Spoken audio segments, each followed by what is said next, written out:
Hello students, कैसे हैं आप सब। एक बार फिर से स्वागत है आपके अपने चैनल द एविजड एकेडमी में। तो प्यारे बच्चों, आज हम पढ़ने वाले हैं डाटा एंट्री ऑपरेशन, जिसका पेपर कोड है 632। और जैसा कि आप सभी स्टूडेंट्स जानते हैं, ये एक वोकेशनल सब्जेक्ट है। और मुझसे बहुत सारे 12th क्लास के बच्चे ये कह रहे थे, सर आप इस वोकेशनल सब्जेक्ट को चैप्टर वाइज एक्सप्लेन कर दो, ताकि हमें अगर चैप्टर समझ में आ जाएगा तो हम इसके क्वेश्चन आंसर को बहुत हद तक सॉल्व कर पाएंगे। क्योंकि अगर हमें चैप्टर समझ में नहीं आएगा, अगर हमें ये पता ही नहीं होगा कि हमारी बुक में क्या बताया गया है, क्या समझाया गया है, तो हम जो है आंसर भी ठीक से नहीं लिख पाएंगे। तो प्यारे बच्चों, आज मैं आप लोगों को डाटा एंट्री ऑपरेशन, जिसका पेपर कोड है 632 का लेसन नंबर जो फर्स्ट है, उसे एक्सप्लेन करने वाला हूं, समझाने वाला हूं। और आप लोगों को ये पूरा चैप्टर बहुत अच्छे से समझ में आ जाएगा। आप लोगों को इस वीडियो के अलावा कोई भी वीडियो इससे रिलेटेड देखने की जरूरत नहीं है। पहले मैं आप लोगों को यहां पर दिखाना चाहूंगा certificate in data entry operation, जिसका पेपर कोड 632 है, का सिलेबस। यहां पर आप देख पाएंगे, सिलेबस की बात करें तो ये देखिए, सिलेबस में आपको टोटल 13 चैप्टर्स जो है वो पढ़ने हैं। जिसमें पहला चैप्टर है बेसिक्स ऑफ कंप्यूटर, दूसरा है operating system, basic of word processing, formatting documents. और इस तरीके से आपके ये 13 चैप्टर्स दे रखे हैं। और अगर आप लोगों ने कोई बेसिक कोर्स कर रखा है कंप्यूटर से रिलेटेड, तो आप लोगों को ये चैप्टर्स जो है, ये बुक बहुत आसान लगने वाली है। क्योंकि आप लोगों के जो कंप्यूटर से रिलेटेड क्वेश्चंस हैं, वो ही जो है इसमें बताए गए हैं, पूछे गए हैं। तो मैं आप लोगों को ये चैप्टर 1 जो है आज एक्सप्लेन करके समझाऊंगा। और आप लोगों की जितनी भी कंफ्यूजन है वो आज इस वीडियो में सॉल्व हो जाएगी। तो आइए पहले मैं बात करता हूं हिंदी मीडियम वाले बच्चों के लिए, क्योंकि ये वीडियो मैंने हिंदी मीडियम वाले बच्चों के लिए ही बनाई है। तो आपने यहां पर देखा बेसिक ऑफ कंप्यूटर, ये आपका चैप्टर फर्स्ट है। और अगर मैं आपके यहां पर कंटेंट की बात करूं तो यहां पर आप देख पाएंगे टोटल 13 चैप्टर्स जो हैं वो आपको दे रखे हैं। अब आइए मैं इसके हिंदी में जो है पहले चैप्टर को एक्सप्लेन कर देता हूं। पहला चैप्टर है बेसिक ऑफ कंप्यूटर, ठीक है। दूसरा आपका ऑपरेटिंग सिस्टम है। ये हम दूसरी वीडियो में जो है इसके बारे में पढ़ेंगे, ताकि वीडियो लंबी ना हो जाए, इसलिए एक वीडियो के अंदर एक चैप्टर कंप्लीट करने की कोशिश करेंगे। यहां पर आप देख पाएंगे चैप्टर फर्स्ट है कंप्यूटर के मूलभूत तथ्य। और मैं आपको दिखा दूं, इंग्लिश मीडियम का और हिंदी मीडियम का सबका जो है सिलेबस सेम है। ऐसा ना हो कि इंग्लिश मीडियम वाले, ये देखिए बेसिक ऑफ कंप्यूटर, उसमें इंट्रोडक्शन पढ़ना है। उसके बाद देखिए कंप्यूटर क्या है। उसके बाद इस तरह से जो है एक आपको पिक्चर दे रखा होगा, basic function of computer, general processing unit, और ये देखिए मेन यूनिट। और इसके बाद इनपुट यूनिट, कीबोर्ड, ये देखिए कीबोर्ड का पिक्चर दे रखा है, डाटा एंट्री, टाइपिंग, माउस। अब आइए मैं आपको हिंदी की बुक दिखा देता हूं। ये देखिए कंप्यूटर की संरचना सेम ये चीज है, कंट्रोल यूनिट, इनपुट, ये देखिए एएलयू आउटपुट। उसके बाद नीचे आ जाते हैं, ये देखिए इनपुट उपकरण, कीबोर्ड, ठीक है। तो सेम सिलेबस हिंदी मीडियम वाले बच्चों का और इंग्लिश मीडियम वाले बच्चों का।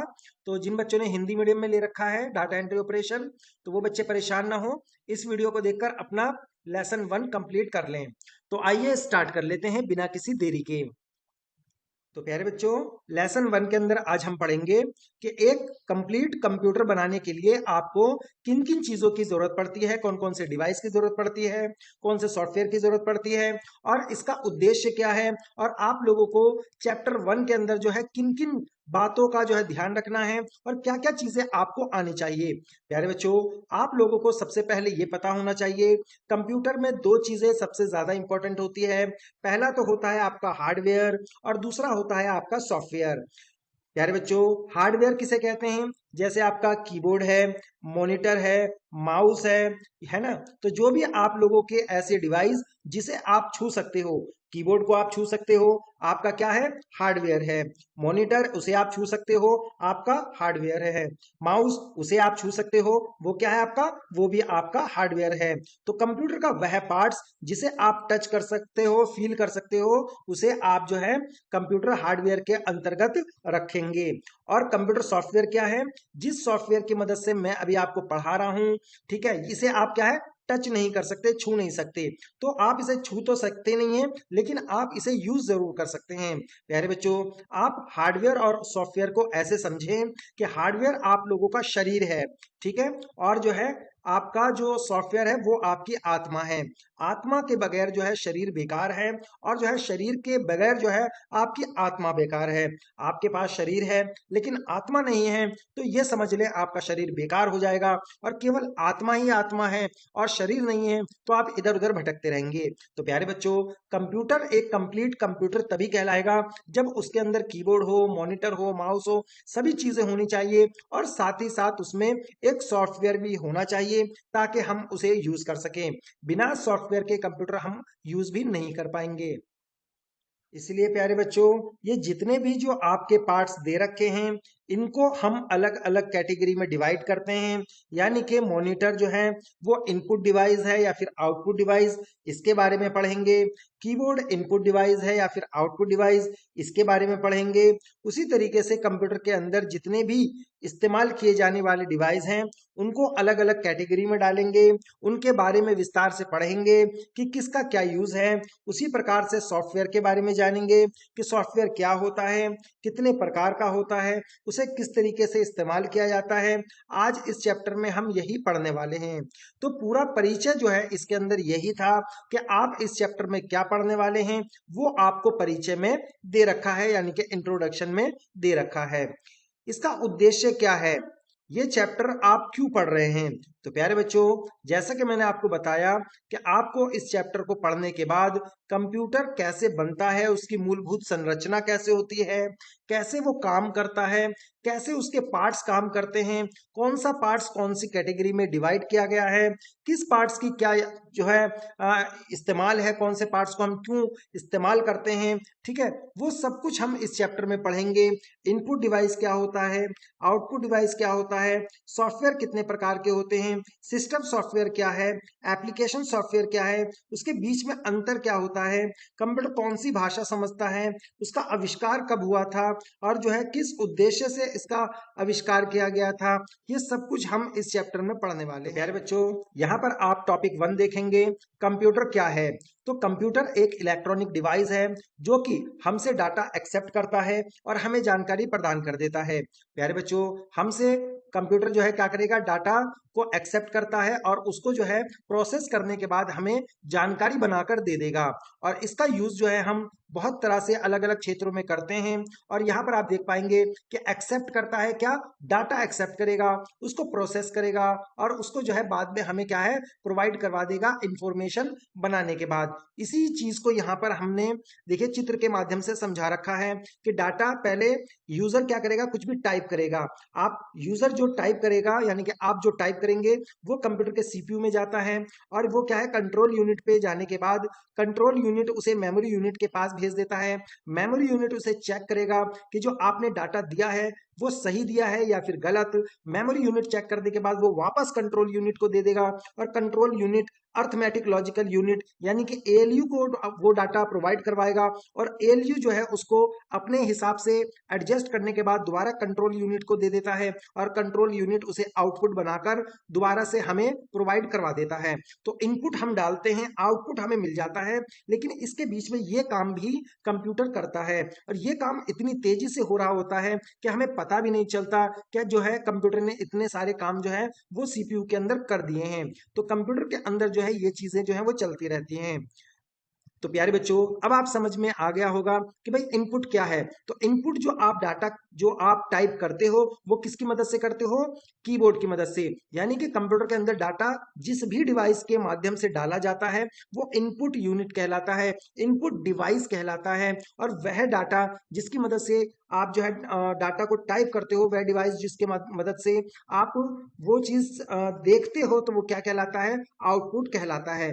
तो एग्जाम्पल इनपुट यूनिट का है कीबोर्ड, और आउटपुट यूनिट का एग्जाम्पल है मॉनिटर। ठीक है, यहाँ पर आप देख पाएंगे इसके बीच में आपका सीयू काम कर रहा होता है, कंट्रोल यूनिट आपका काम कर रहा होता है।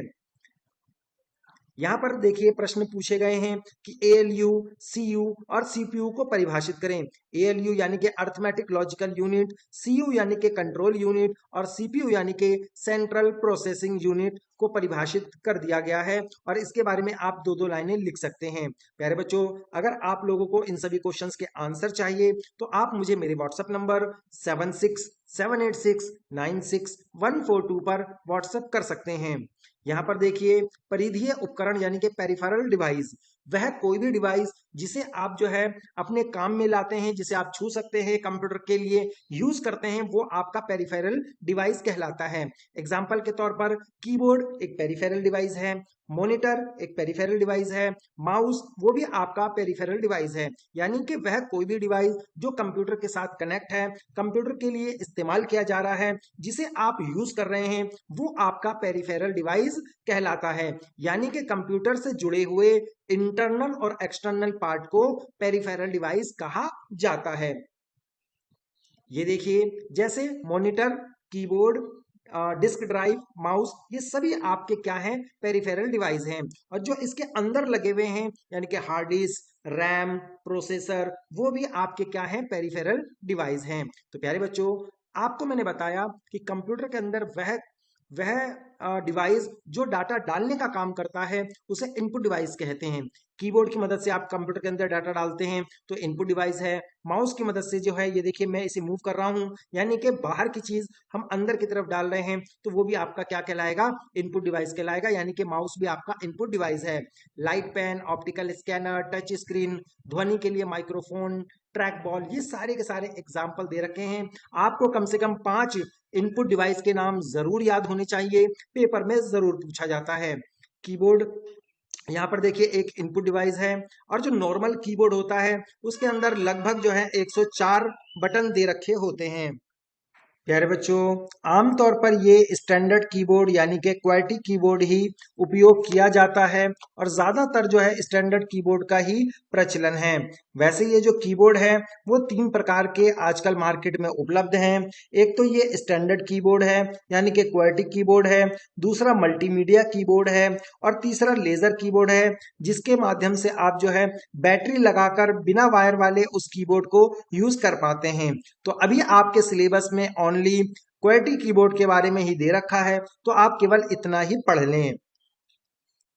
फिर देखिए यहाँ पर एक दूसरा इनपुट डिवाइस दे रखा है, माउस। माउस का क्या यूज है आपको पता ही है, आप इसे आराम से पढ़ सकते हैं। माउस को एक पॉइंटर डिवाइस भी कहा जाता है। लाइट पेन, आप यहाँ पर देखेंगे ये लाइट पेन है और इसका उपयोग जो है आजकल आपने देखा होगा कि जो ड्राइविंग लाइसेंस वगैरह हम बनवाने जाते हैं तो इस लाइट पेन का ही यूज किया जाता है। उसके बाद ऑप्टिकल स्कैनर है, यानी कि जब आप कोई भी डॉक्यूमेंट्स या कोई बुक है उसको स्कैन करके कंप्यूटर के अंदर डालते हैं तो इस स्कैनर की मदद से ही डाला जाता है। तो ये भी क्या है, आपका इनपुट डिवाइस है, यानी कि बाहर की चीज को अंदर की तरफ जो लेके जाता है वो आपका इनपुट डिवाइस होता है। तो ये स्कैनर भी बाहर की बुक को, बाहर के टेक्स्ट को कंप्यूटर के अंदर स्कैन करके लेके जाता है, तो ये आपका क्या है, इनपुट डिवाइस है। उसी प्रकार से टच स्क्रीन, यानी कि आपके बाहर जो आपका हाथ है उसके इशारे पे ये स्क्रीन को वर्क करवाता है, यानी कि बाहर के चीज को वो अंदर की तरफ लेके जा रहा है। तो ये टच स्क्रीन भी आपका क्या है, टच पैनल भी आपका क्या है, आपका इनपुट डिवाइस है। जैसे कि आप जो है, आप अभी आपके पास मोबाइल है, मोबाइल से आप ये वीडियो देख रहे हैं, तो आपका ये जो मोबाइल है उस पर जब आप टच करेंगे अपनी उंगलियों को तो आपका ये जो टच स्क्रीन है वो इनपुट डिवाइस बन जाएगा। माइक्रोफोन, यानी कि आप जो है कोई भी एक माइक ले लेते हैं जिसकी मदद से, अभी देखिए मैं अपनी इस वीडियो को रिकॉर्ड कर रहा हूं तो जिस माइक का मैं यूज कर रहा हूं वो क्या कर रहा है, मेरी बाहर की आवाज को कंप्यूटर के अंदर तक लेके जा रहा है। तो क्या कहलाएगा, वो इनपुट डिवाइस कहलाएगा। ठीक है। उसके बाद ये देखिए ये माइक ये देखिए एक बहुत अच्छा यहाँ पर चित्र के माध्यम से बता रखा है, समझा रखा है। ट्रैक बॉल, ये देखिए आपने गेम वगैरह खेला होगा, ये पहले के जमाने का माउस है और इसकी मदद से जो है आप क्या करते हैं, बाहर के जो ऑर्डर हैं वो अंदर कंप्यूटर के अंदर लेके जाते हैं। ये माउस की तरह ही काम करता है। अब मार्केट में ये उपलब्ध नहीं है। उसी प्रकार से आपको आउटपुट के बारे में भी पता होना चाहिए। जो कंप्यूटर के अंदर की चीजें हैं वो बाहर की तरफ जो दिखाता है उसे आउटपुट डिवाइस कहा जाता है। जैसे मॉनिटर, ये देखिए जिस मॉनिटर से, जिस स्क्रीन से आप देख रहे हैं वो आपका क्या है, मॉनिटर कहलाएगा, यानी कि अंदर की चीज को आपका बाहर की तरफ दिखा रहा है। तो जो डिस्प्ले होता है यानी कि जो टीवी है वो अंदर की चीज को आपको बाहर की तरफ दिखा रहा है। मॉनिटर आपका क्या है, इनपुट आउटपुट डिवाइस है, सॉरी। प्रिंटर क्या है, जो अंदर आपने ये जो कुछ भी लिख रखा है प्रिंटर की मदद से उसका प्रिंट आउट आ जाएगा, यानी कि अंदर की चीज बाहर आ जाएगी। तो प्रिंटर भी क्या है, आउटपुट डिवाइस है। उसी तरीके से प्लाटर जो है, स्पीकर है, स्पीकर जो अंदर की जो साउंड होता है उसको बाहर की तरफ लाता है। ठीक है, उसके बारे में यानी कि मॉनिटर कितने प्रकार के होते हैं, तो भैया मॉनिटर 3 प्रकार के होते हैं, सीआरटी, एलसीडी और एलईडी। ठीक है, यहाँ पर देखिए एलसीडी और सीआरटी के बारे में ही यहाँ पर बता रखा है, लेकिन आजकल मार्केट में एलईडी भी चल रहा है। आपके घर में भी एलईडी मॉनिटर जरूर होगा। फिर प्रिंटर के बारे में आप जानते ही हैं कि इसके मदद से हम प्रिंट आउट निकालते हैं। प्यारे बच्चों, अगर आपको इसके बारे में विस्तार से पढ़ना है तो आप इसकी रीडिंग कर सकते हैं और वीडियो को पॉज करके इसे आराम से पढ़ सकते हैं। प्यारे बच्चों, जो प्रिंटर होता है वो 4 प्रकार के होते हैं। लेजर प्रिंटर आजकल जो है मार्केट में बहुत ज्यादा चल रहा है और इंकजेट जो है अब बहुत कम मात्रा में इसको यूज किया जाता है। डॉट मैट्रिक्स प्रिंटर तो अब इस्तेमाल किया ही नहीं जाता और लाइन प्रिंटर जो है वो ये भी बहुत कम यूज होता है, ये बैंक वगैरह में ज्यादा यूज होता है। ज्यादातर हम लेजर प्रिंटर का यूज करते हैं। इस तरीके से फोटोकॉपी वगैरह भी आप करवाने जरूर गए होंगे, तो वहां पर भी जो है रंगीन पेज जो प्रिंट आउट करेगा, मोनोक्रोम यानी कि ब्लैक एंड व्हाइट जो पेज को प्रिंट आउट करता है या फोटो स्टेट करता है, वो आपका लेजर प्रिंटर कहलाता है। इंकजेट प्रिंटर देखिए इस तरह के हुआ करते थे, बार बार इसमें इंक डालने की जरूरत पड़ती थी, इसलिए ये मार्केट में अब कम ही अवेलेबल हैं। डॉट मैट्रिक्स प्रिंटर, ये देखिए इस तरीके से पहले के जमाने में पासबुक वगैरह जो है ऐसे ही प्रिंट की जाती थी, ये भी अब आपका नहीं चलता है। और ये तो खैर बिल्कुल ही लाइन प्रिंटर जो है वो बंद हो चुका है। फिर ये जो प्लाटर है उसके बारे में आप पढ़ लें, ये पेपर में नहीं आता है वैसे। ये भी आपका एक तरह से जो है वो क्या है, आउटपुट डिवाइस है। ये भी आपको क्या करता है, ब्लूप्रिंट तैयार करना जो है बताता है, ब्लूप्रिंट तैयार करके देता है। ये इसके कुछ एग्जाम्पल हैं। स्पीकर के बारे में मैंने आपको बता दिया कि भाई स्पीकर भी आपके साउंड वगैरह को बाहर की तरफ निकाल कर देता है, तो ये भी आपका आउटपुट डिवाइस है। उससे संबंधित ये प्रश्न पूछे गए हैं कि माउस एक आउटपुट उपकरण है, ये सही है या गलत। तो भाई मैंने आपको बताया कि माउस जो है आपके बाहर के ऑर्डर को अंदर की तरफ लेके जाता है, तो माउस एक आउटपुट उपकरण नहीं है। यहाँ पे गलत और सही बताना था, तो आप क्या कहेंगे, माउस एक आउटपुट उपकरण है, जो कि बात गलत है। तो प्यारे बच्चों, पहले का उत्तर आप क्या लगाएंगे, गलत ही लगाएंगे। दूसरा यहाँ पर दे रखा है कि ओसीआर का अर्थ ऑप्टिकल कंटेंट रीडर है, नहीं, ये भी गलत है। ओसीआर का मतलब होता है ऑप्टिकल कैरेक्टर रीडर, जबकि यहाँ पर दे रखा है ऑप्टिकल कंटेंट रीडर, यानी कि कंटेंट की जगह क्या आएगा, कैरेक्टर आएगा, तो इसका मतलब ये भी आपका गलत है। तो प्यारे बच्चों, अगर आप लोगों को इन सभी क्वेश्चंस के आंसर चाहिए, पूरी बुक के आंसर चाहिए, तो आप मुझे मेरे व्हाट्सएप नंबर 7678696142 पर व्हाट्सएप मैसेज करके ले सकते हैं। और प्यारे बच्चों, वीडियो अगर आपको अच्छी लग रही हो, इसी तरीके से बाकी सब्जेक्ट भी आपको पढ़ने हो, तो आप मुझे कमेंट करके जरूर बताएं। मैं आपको सभी सब्जेक्ट जो हैं वो लेसन वाइज, चैप्टर वाइज आपकी बुक से पढ़ा दूंगा। यहाँ पर देखेंगे कंप्यूटर में मेमोरी सिस्टम क्या होता है। तो प्यारे बच्चों, कंप्यूटर में 2 तरह की मेमोरी होती है, पहला तो रैम और दूसरा होता है आप लोगों का सेकेंडरी मेमोरी। सेकेंडरी मेमोरी आपकी हार्ड डिस्क होती है और प्राइमरी मेमोरी आपकी रैम होती है। ठीक है, रैम की फुल फॉर्म है रैंडम एक्सेस मेमोरी। प्यारे बच्चों, कंप्यूटर में एक सीडी रोम भी होता है, जो कि अब मार्केट में ज्यादा उपलब्ध नहीं है। आपको केवल याद रखना है रैम के बारे में और हार्ड डिस्क के बारे में। ठीक है, यहाँ पर सॉफ्टवेयर क्या होते हैं? तो प्यारे बच्चों, मैंने आपको बताया कि सॉफ्टवेयर एक तरह से आत्मा की तरह कंप्यूटर में इंस्टॉल होता है। इसके बगैर कंप्यूटर बेकार है, कंप्यूटर को आप जो है यूज नहीं कर पाएंगे। सॉफ्टवेयर देखिए, यहाँ पर सॉफ्टवेयर अलग अलग प्रकार के होते हैं। सॉफ्टवेयर सिस्टम सॉफ्टवेयर भी होता है और सॉफ्टवेयर एप्लीकेशन सॉफ्टवेयर भी होता है। सिस्टम सॉफ्टवेयर कौन सा होता है? जैसे ये देखिए, यहाँ पर ये विंडो है, ये देखिए ये विंडो मैंने कंप्यूटर में इंस्टॉल कर रखी है और इसके बगैर हम जो है कंप्यूटर को नहीं चला सकते। तो जो कंप्यूटर के अंदर कंपलसरी सॉफ्टवेयर होता है उसे सिस्टम सॉफ्टवेयर कहा जाता है, सिस्टम का सॉफ्टवेयर कहा जाता है। और सिस्टम सॉफ्टवेयर इंस्टॉल करने के बाद आप उसके अंदर MS वर्ड डालते हैं या कोई भी चीज दूसरी इंस्टॉल करते हैं तो वो आपका एप्लीकेशन सॉफ्टवेयर कहलाता है। और जो आपका सिस्टम सॉफ्टवेयर है वो आपका ऑपरेटिंग सिस्टम भी कहलाता है और उसे यूटिलिटी सॉफ्टवेयर भी कहते हैं। उसी प्रकार से एप्लीकेशन सॉफ्टवेयर को आप जनरलाइज पैकेज या फिर कस्टमाइज पैकेज के नाम से भी जानते हैं। तो मेनली कंप्यूटर में दो ही प्रकार के सॉफ्टवेयर इंस्टॉल किए जाते हैं, सिस्टम सॉफ्टवेयर और एप्लीकेशन सॉफ्टवेयर। प्यारे बच्चों, इसे आप ऐसे समझो कि आपने एक मोबाइल परचेज किया, उसके अंदर जो है ऑलरेडी जो सॉफ्टवेयर डला हुआ है, जो एंड्रॉइड डला हुआ है, वो आपका सिस्टम सॉफ्टवेयर है। अब उसके ऊपर से आपने व्हाट्सएप इंस्टॉल कर लिया, फेसबुक इंस्टॉल कर लिया, तो वो जो आपने इंस्टॉल किया है अलग से, वो आपका एप्लीकेशन सॉफ्टवेयर कहलाएगा। एप्लीकेशन सॉफ्टवेयर तभी जो है इंस्टॉल होगा जब उसके अंदर भाई सिस्टम सॉफ्टवेयर जो है डला हुआ होगा, क्योंकि जब तक सिस्टम सॉफ्टवेयर उसमें नहीं डला होगा तो भाई आपका कंप्यूटर ऑन नहीं होगा, आपका मोबाइल ऑन नहीं होगा। तो सिस्टम सॉफ्टवेयर क्या है मैंने आपको बता दिया। ये देखिए, इन सब के बारे में पूरा विस्तार से बता रखा है, एप्लीकेशन सॉफ्टवेयर के बारे में पूरा विस्तार से बता रखा है, आप इसे पढ़ लें। ये सारी चीजें मैंने आपको मोटे मोटे तौर पर बता दी हैं। अब यहाँ पर देखिए कंप्यूटर की भाषाएं, कंप्यूटर कौन सी लैंग्वेज समझता है? तो प्यारे बच्चों, कंप्यूटर के अंदर बहुत तरह की अलग अलग भाषाएं होती हैं, लेकिन कंप्यूटर जो है 0 1 की बाइनरी लैंग्वेज ही समझता है।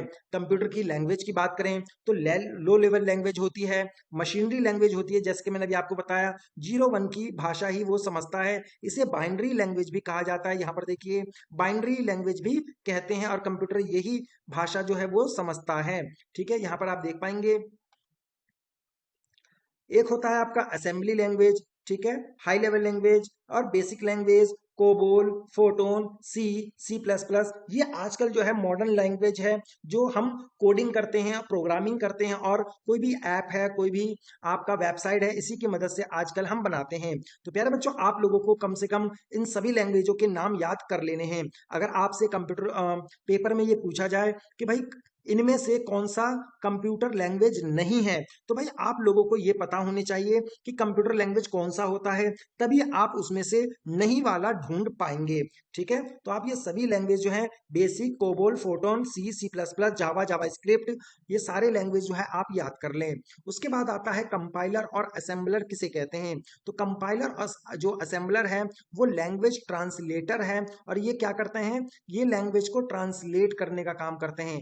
असेंबलर क्या करता है? वो लाइन बाय लाइन जो है आपके डाटा को ट्रांसलेट करता है और कंपाइलर जो है पूरी फाइल को एक बार में ही जो है ट्रांसलेट कर देता है। तो आपसे अगर अंतर पूछा जाएगा कंपाइलर और असेंबलर में तो आप आराम से बता देना कि भाई असेंबलर और कंपाइलर एक लैंग्वेज ट्रांसलेटर हैं जो कि लैंग्वेज को ट्रांसलेट करने का काम करते हैं और असेंबलर लाइन बाय लाइन जो है उसे क्या करता है?